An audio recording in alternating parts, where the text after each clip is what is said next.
National highway पर बसा एक गांव बड़ा है। गांव के बाहर बस स्टैंड है।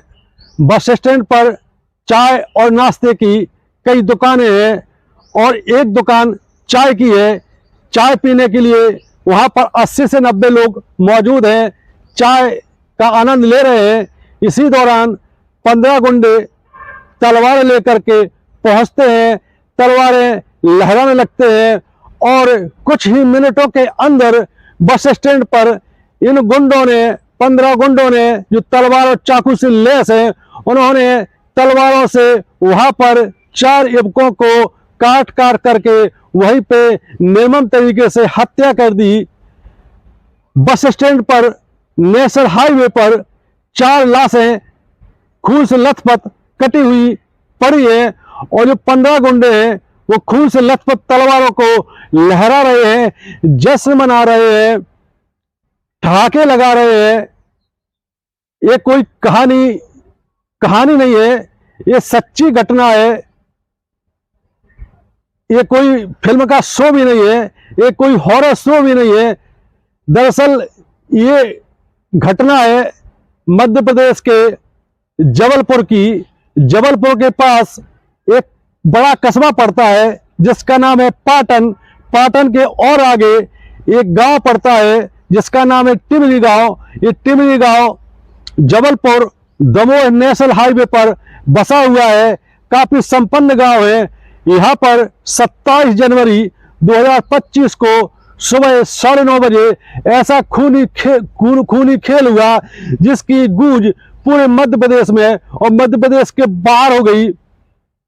दरअसल 27 जनवरी 2025 को सुबह का टाइम 9:30 बजे टिमरी गांव जो कि नेशनल हाईवे पर बसा हुआ है, चाय का लुत्फ लेने के लिए सुबह गुनगुनी धूप में बस स्टैंड पर 100 से 150 लोग मौजूद हैं, चाय नाश्ते का आनंद ले रहे हैं। इसी दौरान वहां पर 15 गुंडे तलवारों से लैस होकर के पहुंचते हैं। इसी दौरान जब देखते हैं लोग बाग कि ये कुछ गुंडे गांव के ही गुंडे हैं, 15 लोग हैं, 15 युवक हैं, तलवारें लिए हुए हैं और तलवारें लहरा रहे हैं, तो धीरे धीरे बस स्टैंड पर सन्नाटा छा जाता है। कुछ ही लोग बचते हैं और जानने की कोशिश करते हैं कि आखिर ये लोग तलवारें क्यों लहरा रहे हैं। इसी दौरान वहां पर एक कुंजन पाठक नाम का व्यक्ति युवक वहां पर चाय पी रहा है।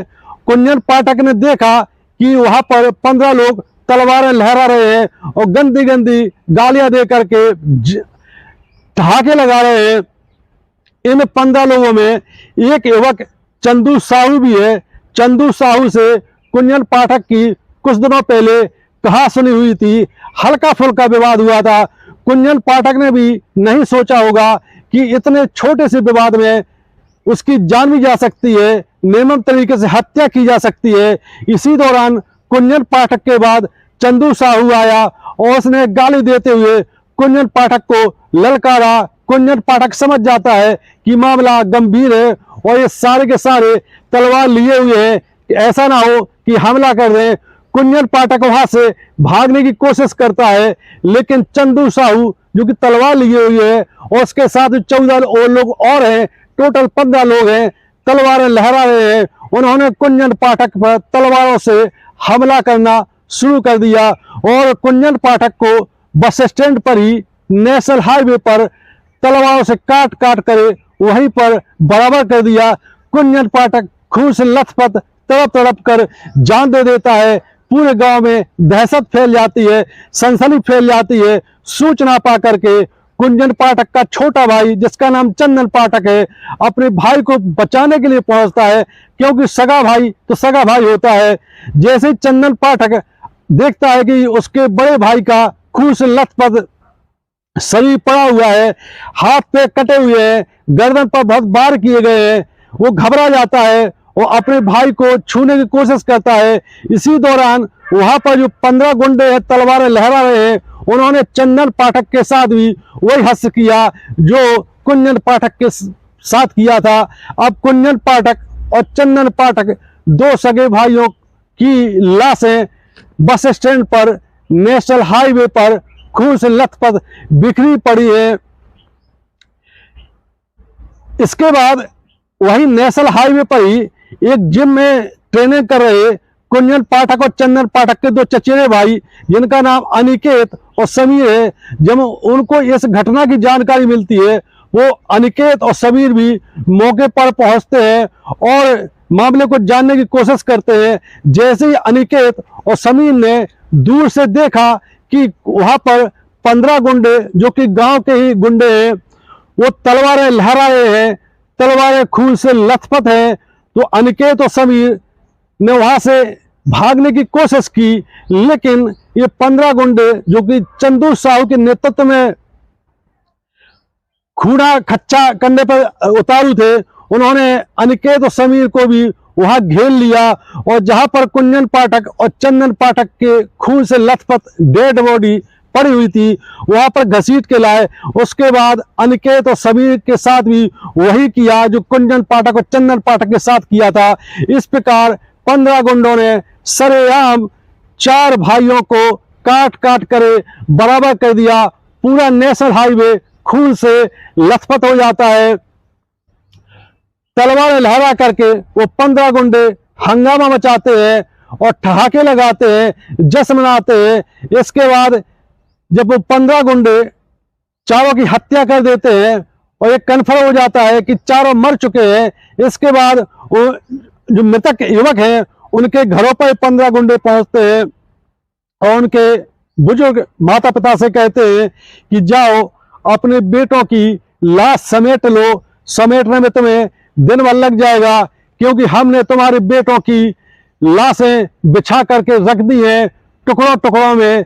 जैसे ही माता पिता ये सुनते हैं तो घबरा जाते हैं। इसके बाद वो जो 15 गुंडे हैं तलवारों से लैस हैं, तलवारें कहीं फेंक करके मौके से फरार हो जाते हैं। जैसे ही गांव के लोग पुलिस को सूचना देते हैं तो पुलिस सीमा विवाद का मामला टाल करके मामले को टालने की कोशिश करती है। पुलिस को भी लगता है कि हो सकता है हल्का फुल्का झगड़ा हुआ हो, लेकिन जब ये 4 जघन्य हत्या की खबर भोपाल तक गूंजती है तो पुलिस के होश खराब हो जाते हैं। जैसे ही घटना की सूचना आसपास के गांव में मिलती है तो लोग मौके पर अब जमा होने लगते हैं और देखते ही देखते टिमरी गांव में दमोह जबलपुर नेशनल हाईवे पर लोग चक्का जाम कर देते हैं। चक्का जाम में आसपास के गांव के लोग भी आ जाते हैं और वहां पर बहुत भीड़ जमा हो जाती है। आखिरकार दमोह जबलपुर नेशनल हाईवे 5 घंटे तक जाम रहता है। आसपास के 10 से 12 पुलिस थानों की टीमें मौके पर लगानी पड़ती है। बीजेपी की विधायक अजय बिश्नोई और जबलपुर के सांसद आशीष दुबे भी मौके पर पहुंचते हैं और पीड़ित परिवार को और ग्रामीणों को समझाने की कोशिश करते हैं कि चक्का जाम छोड़ दो, हत्यारों के खिलाफ कड़ी से कड़ी कार्रवाई होगी। लेकिन लोग इसी बात पर अड़े हुए थे कि उन आरोपियों के घर गिराए जाए और उनका इनकाउंटर किया जाए। इसके बाद पुलिस सक्रिय होती है, उन आरोपियों की तलाश में जुट जाती है। पुलिस की कई टीमें गठित की जाती है, लेकिन आरोपियों का कोई सुराग नहीं लगता है। इसके बाद भोपाल से जब प्रेशर पड़ता है तो फिर पुलिस ने पचमढ़ी से 10 आरोपियों को गिरफ्तार कर लिया। 5 आरोपियों को पुलिस अगले दिन ही गिरफ्तार कर चुकी थी। ये आरोपी है, इसका जो सरगना है वो चंदू साहू है और नारायण साहू, चंद्रभान साहू, दिनेश साहू, मनोज साहू, सर्वेश साहू, विवेक साहू, अमित साहू, प्रदीप साहू, संदीप नामदेव, पप्पू साहू। इस प्रकार पुलिस ने सभी 15 आरोपियों को गिरफ्तार कर लिया। गिरफ्तार करके उनको कोर्ट में पेश किया, कोर्ट से उनको जेल भेज दिया गया। इस जघन्य वारदात ने मध्य प्रदेश की कानून व्यवस्था पर सवालिया निशान लगा दिया है, क्योंकि 1 महीने के अंदर ये ऐसी दूसरी घटना है, दूसरी जघन्य वारदात है। इसके पहले सिंगरौली में एक घर में 5 लोगों की निर्मम तरीके से हत्या कर दी गई। उनको गोलियों से भून दिया गया, उनको चाकुओं से काट दिया गया। इसके बाद घर के बाहर बने सेप्टिक टैंक में उन 5 लाशों को दफना दिया गया, ऊपर से कचरा फेंक दिया गया। एक घटना की गूंज पूरे देश में रही। आखिरकार मध्य प्रदेश को शांति का टापू कहा जाता है। बीजेपी जो कि सत्तारूढ़ है, इसके नेता भी समय समय पर इस बात की दुहाई देते हैं कि मध्य प्रदेश शांति का टापू है।